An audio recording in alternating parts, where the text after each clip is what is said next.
তরুণেরা, আল্লাহ নবী পৃথিবীর জমিনকে ধ্বংসের হাত থেকে অনেক কষ্ট করে বাঁচিয়েছে।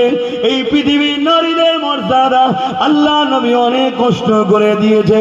এই পৃথিবীতে এতিমের অধিকার, বিধবার অধিকার, মজলুমদের হাত মজলুমদের সম্মান, জালিমদের হাত থেকে মজলুমদের বাঁচার রাস্তা অনেক কষ্ট করে প্রতিষ্ঠিত করেছে।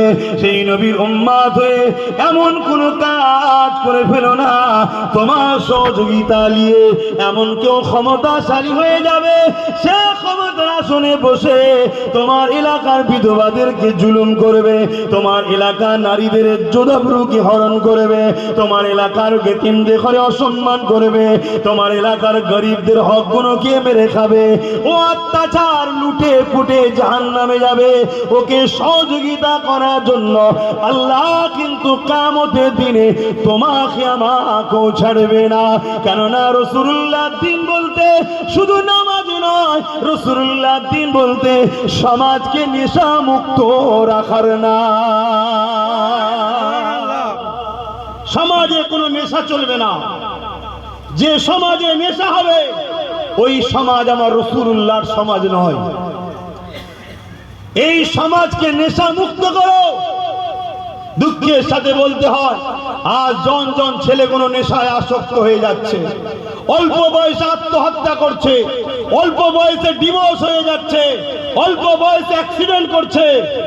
100টা যদি ক্রাইম হয় 80টা মদের কারণ, 100টা যদি পরিবার ডিভোর্স হয় 80টা মদের কারণ, 100টা যদি দুর্নীতি খুন হয় 80টা মদের কারণ। আর সমাজ একদল মানুষ আমাদেরকে ফ্রিতে মদ বাড়ছে আর ওই চিকেন বিরিয়ানি খাওয়াচ্ছে। খা মদ, খার বিরিয়ানি খা। কেন? এরা জানে এদেরকে মাতাল বানাতে পারলে 20 টাকাতেই কাজ মিটে যাবে। আমাদের হুঁশি নাই, সমাজ মাতাল তৈরি হচ্ছে। কথা খারাপ লাগছে নাকি গো? অন্য কোন পাড়ার কথা আমি বলছি না তোমায়। তুমি উম্মতে মুহাম্মাদি, তোমার পাড়ায় তোমার গ্রামে তুমি কি করে মদ খাও বা মদের পক্ষে থাকো? না হুজুর আমি খাই না, কিন্তু পক্ষে কি করে আছো? নেশার পক্ষে দাঁড়াও কি করে? তুমি এমন ক্ষমতা তৈরি করো, এমন লোককে তুমি সাথ দাও, এমন লোকের পাশে সংগঠিত হও যার দ্বারা সমাজ নেশা মুক্ত হবে। আরে নেশা তো একটা বিজনেস, নেশা বিজনেস। যারা নেশার বিজনেস করে তারা কোটি কোটি টাকার গাড়ি চাপছে, খেয়াল করে দেখো। আর যারা নেশা করছে তারা রাস্তায় চিৎপাত হয়ে পড়ে আছে, রাস্তার কুকুর ঠ্যাং তুলে তার মুখে মুতে দিয়ে যাচ্ছে। এই হাসবে না, হাকিকত না মিথ্যা বলছি।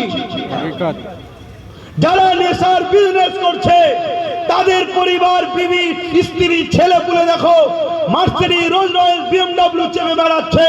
আর যে নেশা করছে দেখো তার বিবি বাচ্চাদের ঘরে রাত্রিরে না খেয়ে গরিব পেটের জ্বালাতে রাত্রিরে ঘুমোচ্ছে।